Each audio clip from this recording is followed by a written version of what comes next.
minute. We'll let people jump on because I know it's summer and people need a few extra minutes. We are getting texts. Hi, Sophia. So glad you're here. We're going to get started with our live podcast interview here in just a few minutes. Hey, Ray, glad you're here. Okay, so excellent. Here we go.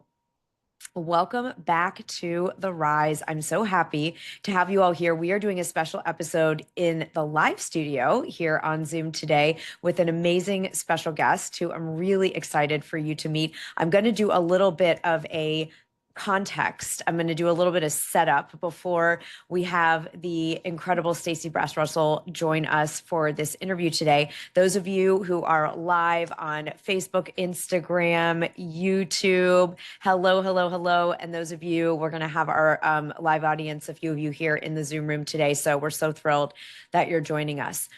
So what we're going to get into today is really important. And it's important because I heard this wonderful from Brian Miller. I heard this wonderful framework for thought leadership. I was listening to a podcast interview that he did with Chris Do, who I adore. If you don't know Chris, you don't know Brian, you just certainly check them out. And he talked about Brian's framework for what thought leaders must do is going to set up perfectly our conversation today with Stacey, because he says the thought leaders must do three things. And I want everyone to think about this because this is important for all of us. Number one, we must make assertions. So we need to not be wishy-washy and, sort of do very lukewarm. I think maybe possibly it's like definitively, right? Come out boldly in your statements of what you believe and what you think, right? Thought leadership, we're leading our own thoughts, we're leading the thoughts of others. The second thing that we must do is judge. Now, this was very uncomfortable because I don't like that word. And he's not talking about judging other people, okay? He's talking about we must judge what's going on in our industries and ideas and things that are being put out in the world so that we can explain maybe where there are holes or gaps or the people that you're here to serve aren't being given what they need given the status quo. Okay, so we're evaluating. My word, because I'm softer, more feminine would be evaluate, right? That we need to boldly assert what we believe, what we've discovered in our thought leadership. We need to, Brian's word, judge. I'm going to say evaluate, not people, the ideas and the industry standards and the status quo that's going on in the world. And number three, we must present a new paradigm. Okay, so this is just a framework that I really enjoyed hearing about over the weekend, that thought leaders, we need to run this through the content that we create, the talks that we give, the books that we write, the YouTube videos that we film. Are we truly embodying, according to Brian's definition, thought leadership from the standpoint that we are making bold assertions, that we are, I'm going to say, evaluating our industries, the status quo, how things are being done, and then that we are offering a new paradigm, a paradigm that we think will help people more, that will change the world in better ways. So I'm going to have us all be thinking about this, okay? We're going to be thinking about it because this is an exciting week. We have the kickoff of the Monetize Your Book Club, very first session this Wednesday, 12 to 1 Eastern time. So if you're not already a member, then we'll put the link in all the show notes and everything. Make sure that you get in on that so that you understand how to take your thought leadership and make sure you have a financial ROI on that thought leadership that you spend all of your time and resources and love and soul putting together, right? So it's really super important. But these three elements of thought leadership, making bold assertions, evaluating the status quo and what's being talked about and where it's lacking, and then presenting a new paradigm, is exactly what Stacey Brass Russell, who is our special guest today here on the show, does. So I just loved, Stacey, that I heard that framework. And I'm like, that's exactly what you and I talked about. Stacey, you're on a mission. I'm going to tell everyone a little bit about you, and you can share in your own words who you are, what you do. But you're doing this in our conversation today because what we're going to get into, everyone, so get excited, is all this talk about reinvention. But is that really the right term? And is that really what's needed? That's what Stacey's going to bring to us today in her thought leadership. So if you don't know Stacey Brest Russell, she has an incredible podcast, and that we'll put the link to a podcast of her own. So it's fun. Stacey, you get to be interviewed today instead of Yes. normally you're hosting your podcast.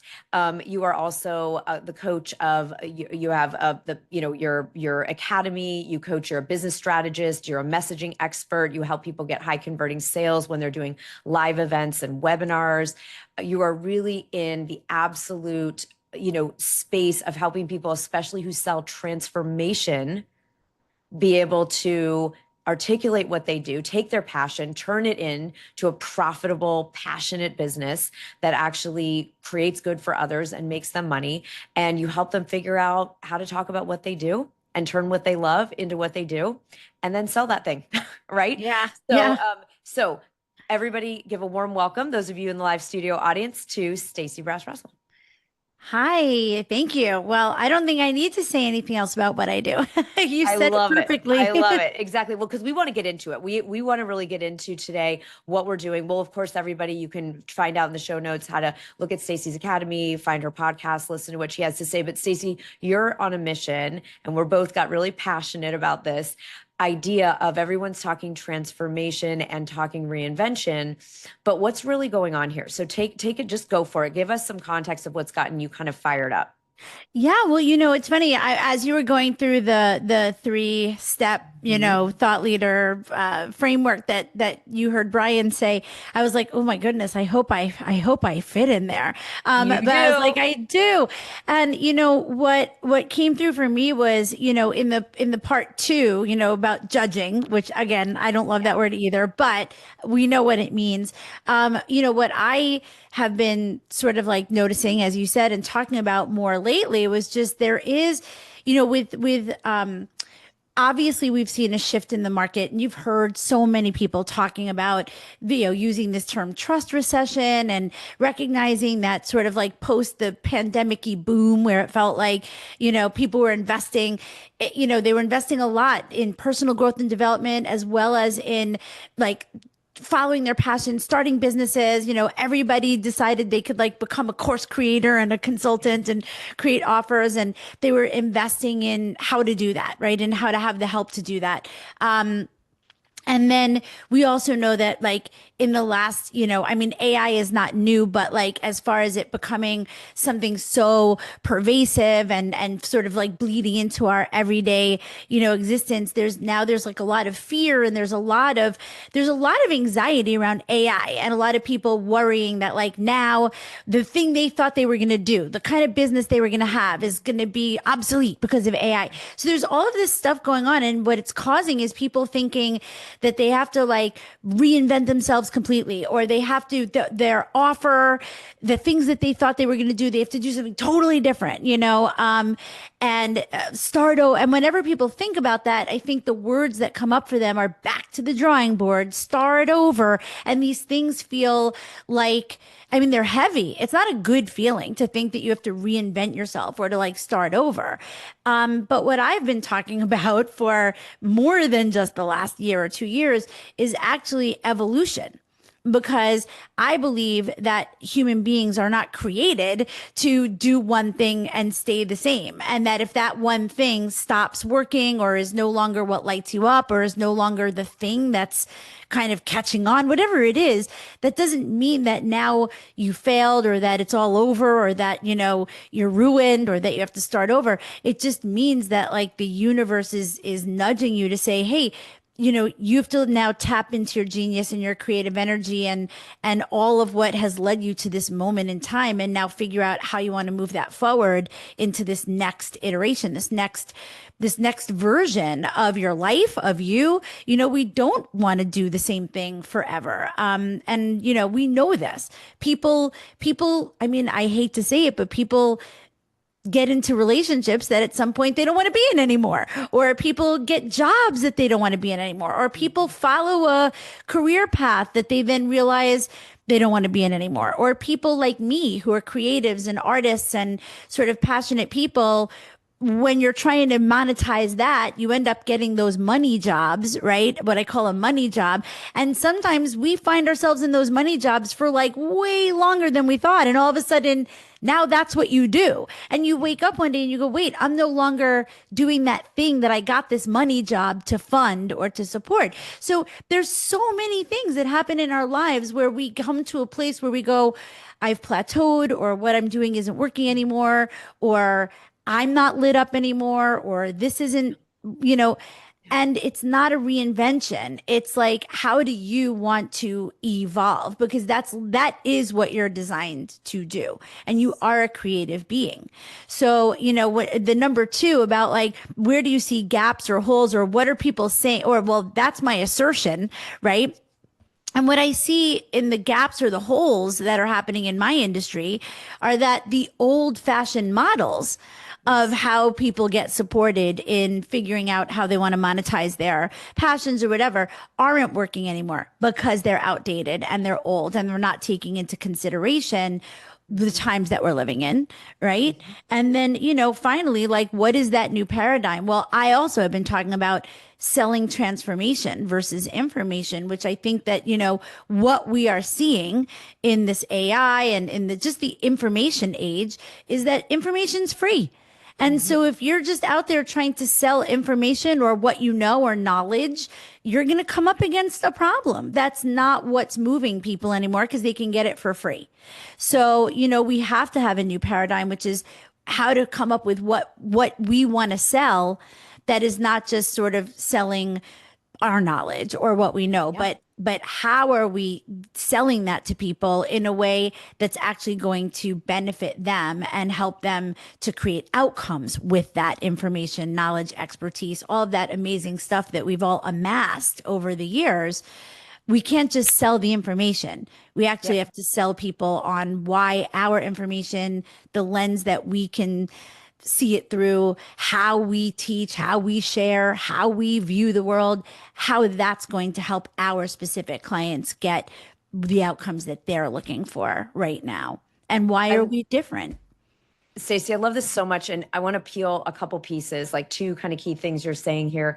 And it just couldn't be more timely, right? To have this conversation right now even though, yes, you've been talking about it for a long time. Yeah. It's just such a relevant thing. The first is to offer everyone, let's do that collective breath of, does it feel different, right? This is the brain science piece, right? Does it feel different in your body, to your nervous system, to your mind when you say, I'm always evolving. And so whatever's going on in the world, whether it's market changes, political stuff, artificial intelligence, new technology, that it's always just an invitation for evolution, which is supposed to happen anyway and is a good thing versus, oh my gosh, the world's being taken over by robots and like I'm being, written out of the narrative of humanity, right? Which is where like that catastrophizing, doom scrolling stuff comes from. So I really love this, that it's not something to be feared. It's something to be excited about and interested in and curious. I keep thinking of that line, some have, I think it's from Twelfth Night. I think it's Shakespeare. Maybe he stole it from someone probably, but it's the idea of, some have, greatness, sometimes we have greatness handed to us and sometimes greatness is thrust upon us. And so sometimes evolution comes from within. We just feel like you said, Stacey, there's something doesn't feel as lit up, exciting, passionate. Your academy is Passionate and Prosperous Academy. Your, Passionate and Prosperous live events that you do in New York City. Like these are inner evolutionary catalysts. And then sometimes it's like AI shows up or the market changes or whatever, an election happens that has effects. And then evolution is called forth what feels like an external stimuli. But I love the idea of the reframe. We said new paradigm today, that like this is a good thing. And also it's always happening all the time anyway. Even if there wasn't, we can get very fixated. If the pandemic this, if AI this, it's like, no, there's like there was a Buddhist temple in my area in Chicago that I used to drive by all the time. And they had a giant banner. I mean, like the size of a city block. And I would drive by it every day taking my son to school and back. And it said, accept constant change. Yeah. And it was just the Buddhist being like, yeah, welcome to Tuesday. Yeah. like whatever it is. So I love that you're giving us a new paradigm around this to be more excited, to celebrate this is happening anyway. We weren't meant to come in and work at a factory and then clock out in 60 years and get a watch and go sit on the beach. That's not Yeah. the age we're in. Yeah. So, Stacey, now that we can be excited about evolution, right? And not see it as I have to reinvent or it's because something's broken or I'm being replaced by a machine. What is the first step? Like, what is something everybody listening, if we say, oh, I like this idea, like what Stacey's talking about here, evolution, what's the first thing when we do feel internally or externally called to evolve? So, I think it depends, first of all, on what context you want to evolve in, Sure. right? I mean, like, obviously, like I always say, it's so funny. I was talking to ChatGPT this morning, actually. And, well, because I'm working on some copy and whatever. And I was saying, like, sometimes I feel like, saying life and business feels so sort of cliche or generic. But then on the other hand, it is really what I feel because, I personally feel like your business, if you're an entrepreneur, right, or if you're trying to do your own thing, your business and your life are not really separate. And ideally, your business should feel like an extension of your life and should feel like it's funding like the life that you want to be living, right? And so we kind of need to know both things together. So, step one, if what we're talking about here is like an evolution in our work, in our thought leadership, in our, how we make money, and I'm literally creating a new framework right now for this that I'll be teaching at my live event in October. But, I think that the first thing that we have to ask ourselves is, well, what is calling me? What is making me think or feel that it's time for some sort of evolution or change? And we have to look at like what we're currently doing, and we have to be real about what I think there's a lot of fear around creating something new because you've worked really hard to get where you are now and you have something that's already going on and hopefully it's worked for you to some degree or whatever. And I think that when we think about that evolution, well, this is the thing. I think reinvention makes you feel like you have to toss that, right? And evolution is about going, okay, I need to still keep doing this while I now create this next new thing. And so I think step one of evolution is to ask yourself, why do you want to create this new thing? What is making you think that it is time for something new? And we need to be able to answer that question. And we need to be able to answer what is the why or the result that we're looking for, right? Because I think that people create new things or try to, but they haven't reversed engineered it and ask themselves, what do I want out of this for my business? And here's the really important part. And B, for my audience/clients, right? Yes. Because if what we're doing is something that we want to ultimately have it monetize in some way, like if we want this new evolution to include, well, I need to make money, right? And this is like what drove my beginning of my coaching business was because I was talking to all of these yoga students of mine, right? I owned a yoga studio and I was this teacher of transformation and evolution and change. And people would come to me and the number one thing holding people back from doing something new or believing that they could make a change or believing that they could survive an external pressure that had been put on them, it always came back to money. It always came back to, I can't afford it, or what am I going to do? I have to make money. Everyone has to make money. No one that I work with is just like a self-made millionaire or sitting on like a trust fund. And so I think that we do have to think about in this evolution, how does this relate to revenue generating? And therefore, what do you think people are going to want to pay you for? Right. So this is the stuff we have to think about first when it comes to our evolution. What do I have? Like, what's the reason I want to create something new? And is it free or is it paid? And if it's a paid offer, right? How am I going to take my genius, my expertise, like what I have that I believe I can give to other people, right?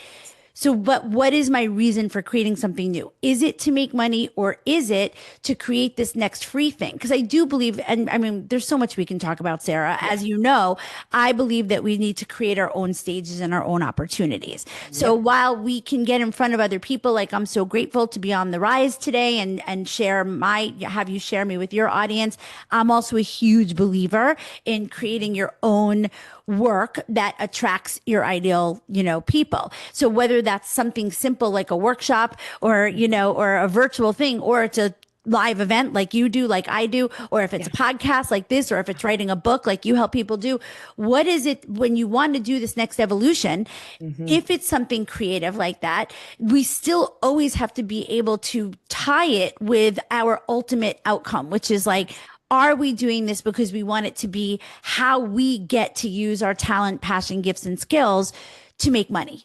And if that's what we want to do, we have to first start with like, why do I feel I need to create something new? What do I want to get out of it? And what do I want my audience or my hopefully future clients for this new thing to get out of it? And we have to Yes. start with that, because when we just create something because we're just like, oh, I want to do something new and different, but we haven't thought about it from that reverse engineering Yeah. like structure, we come up against a problem, because then we start feeling like we're putting all this time, energy, effort, maybe even money into something, and we haven't really thought about how that aligns with our, like, what we're capable of doing in our business, what our business model is, and what we ultimately want, and at the end of the day, how we want to make money. And I just think that that's really important, because I don't think you or I really work with people who are just doing this only for like the wanting to help transform the world and humanity. I think people are also wanting to do the work that they're doing because they'd like to Yes. get paid for it. You bet. And this is a passion here, at Thought Leader Media and everything that there is. And I mean, our whole new club is monetizing your book, right? Right. Because it's wonderful to say I want to inspire people, and none of you are here for a bucket list only, right? And Right. that's the difference between Stacey, who you coach, and who I coach. Then other, it's wonderful. There's nothing wrong if something's a bucket list, but that's different. And there's a different need in the evolution process if you are doing something pure, as people call a passion project. Well, I'm about, like, I love, your paradigm, Stacey, of passion and profitable, right? Yeah. Like, let's have it be both. And I think of the definition of dharma, which I love, right? Where your passion meets the world's need. Right. And what you're talking about is you want to make sure, what's the passion, what's got me all lit up about something new. And then where does the Venn diagram, where that overlaps with the world, as in your world of your people that you serve, where it's their need. And when you put those two things together, you've got that rocket fuel, right? You've got that Yeah. excitement. So then it's about, okay, then how, and you help people with then how to make it the profitable piece, right? And I know you've got Yeah. a gift for everyone to help them do that when you're doing your thing, whether it's a workshop, a masterclass, a webinar, when you're Yeah. bringing people to you, which we'll share with everybody. Stacey's generously going to share this fantastic resource for really converting on your webinars or your Yeah. live presentations. But Stacey, so we talked about a mistake here. The number one mistake you see people make, if I'm hearing correctly, is that people get excited about something new and they don't ask these two vital questions. Number one, why does it feel like it's time? So Yeah. everyone, ask yourself this. Let's just do this in real time. Think of something you feel inspired to create that's new. Or maybe you feel like it's necessary to create something new because something you're doing isn't working. Okay. Like, I think I that's usually have more both. why. Like I Right. think it's the feeling of I've plateaued, things aren't converting the way that they were or that I want them to. I'm not getting. It's usually because people are not getting what they want or what they need Right. ultimately, right? So that's That's your first one. the That's your catalyst. first. That's your catalyst. And then number two, how does the new thing I'm thinking about doing really serve my ideal person? What is it that they're walking around praying? Could someone just solve this for me? Could someone help me with this? Could someone, and like that again, where your passion meets the world's need, which is what Stacey's prompting us through her questions to ask, is what will give you you'll be on the track for a profitable evolution. I feel Yeah. like that's what really, Stacey, you're I want bringing to add us. one thing in there, because I think that Please. what it also is really tapping into what is your zone of genius, And because Mhm. I think that's really what it also comes down to is we look around and we see all of these people doing all of these things and we start to feel like, should I be doing that? Do I need to do that? Mm. But right. And I think that like one thing that I see people not doing is really just taking a minute and revisiting why, like, what is your thing? Like, what are you best at doing? What are you, and what is your best way of expressing yourself, right? Like, I know all these people who are like, I should start a podcast. And I'm like, not unless that's like a medium that really lights you up to like get on the mic and talk, right? Like, or same thing with like writing a book, or same thing with like starting a blog. Like, my clients come to me and they're like, I feel like I have to do this or do that or do this or do that or make a new offer, do a membership, do this, do that. And I'm like, let's slow your roll because like we need to actually figure out like, is that thing going to be the best way for you to deliver your Mm. genius? And then we need to match that with the desires of your audience and ideal client. So it needs to be a match. And I Yeah. think that's really an important thing, a piece in there is like really going like, what is your zone of genius and what's your best way of Mhm. being visible? Like, what's your best way of communicating in the world? And let's go all in on that. Like, we need to go all in on that. We cannot like go all in on something that doesn't light you up, that doesn't use your best gifts and skills, that doesn't really showcase what makes you amazing at what you do. And so we have to lean into that.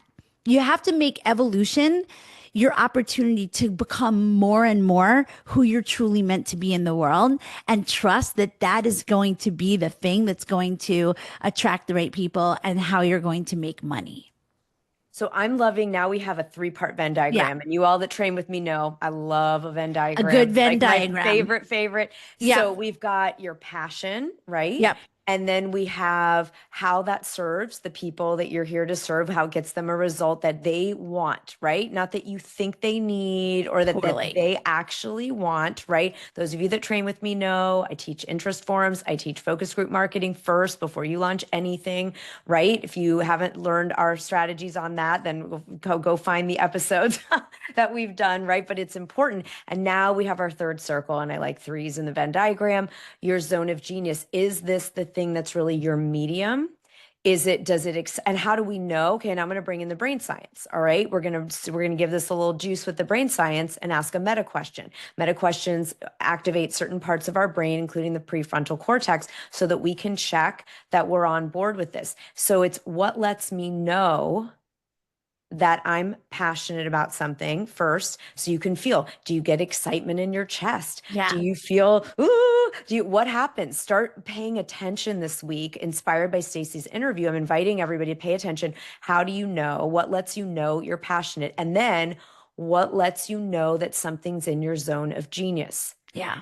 And I'll tell you myself, when someone suggests a strategy, a medium, like as in, is it a podcast, a book, a talk, something, I can feel viscerally, somatically, energetically, and emotionally when something hits that my zone of genius and my passion. And then my job is to go out and find 5 or 10 people who are the kind of people I imagine would want this thing, and ask them tell them what I'm thinking and share that and say, give me the honest feedback. Would you invest in this? At how much? For how long? In what ways? Right. Yep. And then when you do put something in the world, you've hit Stacey's 3 circles in the Venn diagram, and you've also vetted your offer, whether it's a ticket to something, a program, a course, a book. It doesn't matter. It can be anything at all. So I love this. I'm excited that we've come up with a new Venn diagram. If you missed the Yeah. beginning of the episode, go back and listen to the framework. What do thought leaders need to do? Stacey just modeled it. She modeled it for you right here, right? Bold assertion, challenge or evaluate the status quo or the way things are being done to find where people aren't getting served, where there's gaps and holes, and then offer a new paradigm. So this is really exciting. So Stacey, I'm going to recap by saying, right, we're going to be excited about evolution Yeah. instead of feeling like we have to reinvent and throw out everything we've done and ignore who we are and try to figure out being someone we're not. Nope. We're going to evolve based on these three criteria: our passion, what people are looking for, and our zone of genius. This Yeah. is so fire. Now, when someone's figured all that out, you have a gift for everybody where they're going to be able then to sell that thing, right? Because we Yeah. talked So about it. yeah, I'm really big on creating your own opportunities to give people an experience, especially if what you know you do in the world, how you help people feels kind of like in that esoteric category. Like those of us who really are coaches and who serve people in this sort of personal growth and development space or in the transformational space, I like to just use as an umbrella. I think that we find that it's so hard to describe what we do. It's so hard to, tell people how we can help them. And so my number one way of selling, and it's yours too, Sarah, is to bring people in a room with me and create an experience of the transformation so that the person goes, "Oh, I totally understand how Stacey could help me." And then they totally understand how or why they would join my program or work with me. And so I've been doing this since I started, right? And then I didn't even know, Sarah, when I first was doing it, that actually there are all these like kind of coachy gurus out there who like teach people how to make webinars and whatever. I was just doing what I knew from like all my years of being a performer and being a yoga teacher and having people in a room. So I teach people now how to do that, how to create experiential, transformational workshops, webinars, events, the things that you need to do to have like people get in a room with you and not try to sell them something, but sell it to them in a way they don't even realize because it's selling itself because you're giving them the experience. And then they understand by the time you're done with them why they want it, why you're the person for them, and whether or not, this thing is what's next for them. So I'm giving you what I call my high converting. You could plug in whatever word: webinar, workshop, masterclass, challenge, event, but a high converting event structure. There's a 30-minute little workshop and it's accompanied by an actual PDF template. And I'm just giving you some of the frameworks that I teach for how to create your events that actually lead to people saying yes, as opposed to what many people have done before, either putting together an icky salesy event like that they doesn't feel in alignment for you, or teaching just a big juicy workshop, which is amazing. But if it's not aligned strategically, if what you want is it for it to lead to someone saying yes to your program or whatever, it can also leave people like kind of going, "That was great," and then they leave and they don't buy your thing. So it's a very specific framework that I've created to make you feel like you're sharing your gifts and your value, and that you're being a heart-centered, amazing leader to the people in the room, and also selling. So that selling can feel really good, because you can't make money as a transformational thought leader unless you're willing to sell something. And I think that heart-centered transformational people, that's where they really fall off, is they feel like they're scared to sell. And I'm like, no, let's like make selling amazing. I know. And people are like, "That's so generous, Stacey." So everybody, we're going to get Stacey's resource to you. You'll have that in the show notes. You'll have that, Stacey. If you want to put the link here for the live audience, feel free. I would have to be able to go copy and paste it. And I can't. We're going to send it out to everybody. We'll send it to your email. We'll put it in the show notes. You can get it with everything.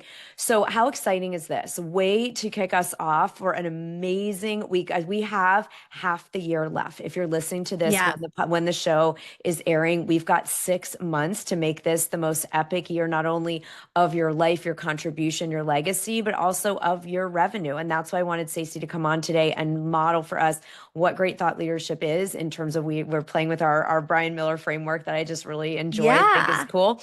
And Stacey and I know Brian, so it's fun, just to use his work.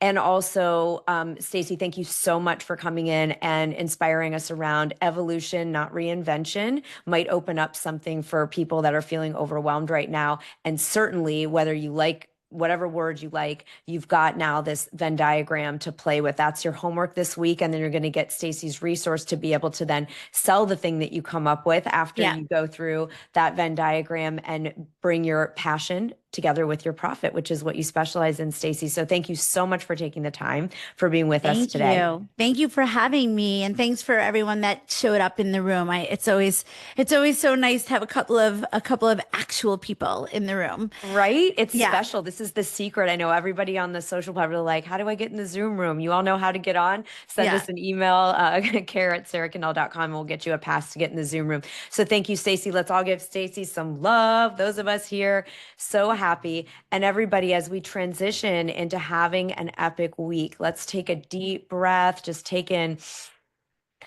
everything that you heard into your heart and just really lean into your support this week. Okay. Lean into what you received here today. Lean in. Those of you joining us Wednesday, we've got the Monetize Your Book Club very first session for our founding members. This is the first membership of its kind. It's the only place right now that's using brain science and strategy to help amazing thought leaders who are thinking of doing a book or already have a book get a return on investment. If you do what we're sharing with you in the Monetize Your Book Club, right, what you're going to do is you're going to be monetizing your book before it's even published. And those of you that have your book out, you begin to implement immediately. So make sure that you have your membership set up to join us on Wednesday. We'll share that link again. And October, I know some of you were private messaging. October registration is open. We have less than 30 seats left in the room. It will sell out. So if you do not have your ticket tomorrow, Wednesday is the final day for early registration. So you can come for half the regular investment rate in October 7th through 9th in New York City for women starting movements. It's going to be epic. It's going to be insane. You're going to get to meet some incredible industry insiders, and you're going to transform and do about a year's worth of work in 3 days in a fun way. All right. So really excited to see you all. Make sure you get your ticket by Wednesday. Otherwise, then, it goes up. So you want to get the early registration rate. Have an amazing week, everybody. You're doing awesome. And let's really focus this week on what Stacy shared. Let's evolve with joy instead of reinvent in fear. All right. See you next time. Bye, everybody.